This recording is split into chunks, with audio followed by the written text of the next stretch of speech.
Peace be with you. My name is Obeng Andrews, a Divine Word missionary. Temptation is everywhere. You can run, but you cannot hide from it. If you open your eyes, it will stare at you.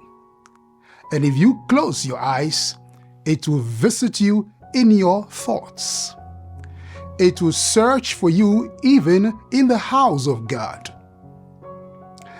Saint Basil the Great, a 4th century bishop and theologian, would say, and I quote, "As the pilot of a vessel is tried in the storm, as the wrestler is tried in the ring, the soldier in the battle, and the hero in adversity, so is the Christian tried in temptation."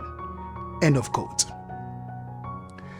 The author of the Gospel of Mark writes, "The Spirit drove Jesus out into the desert, and he remained in the desert for 40 days, tempted by Satan. He was among wild beasts, and the angels ministered to him." The narrative space is the desert, a place of emptiness and desolation. The duration of time is 40 days and 40 nights, a significant period of preparation. Jesus is the protagonist, Satan the antagonist. Jesus had the internal driving presence of the Spirit of God. The wild beasts and angels are tertiary characters in the scene. The narration of the temptation of Jesus is sandwiched between his baptism and the beginning of his public ministry in Galilee. At his baptism, a voice spoke from heaven, "You are my beloved Son. In you I am well pleased."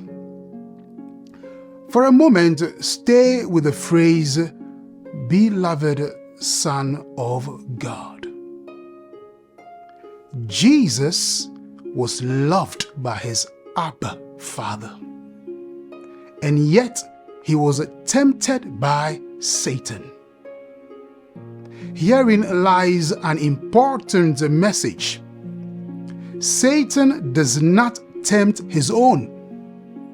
He tempts the beloved children of God.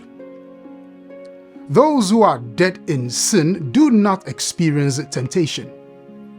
Those who are alive in God are surrounded by temptation. If you live in darkness, when night falls, it makes no difference. But if you live in light, when the hour of darkness is approaching, you feel it. Baptism makes us children of God and children of light. Using the literary device of a flashback, the author of 1 Peter recalls the event of the great flood in the days of Noah and connects it to baptism. He writes, "This prefigured baptism, which saves you now, it is not a removal of dirt from the body, but an appeal to God for a clear conscience." The goal of Satan in any temptation is to wreck one's conscience and destroy one's faith. In our quest to overcome temptation, we may consider these 3 points. 1. Denying the existence of Satan does not stop him from existing. 2. Any suggestion that makes you comfortable in sin is not from God. 3. When temptation knocks at the door, respond with the Word of God. The road to salvation is not laden with gold. It is full of stones. If we uphold the word of God, God will bear us up in his hands and keep us from dashing our foot against a stone.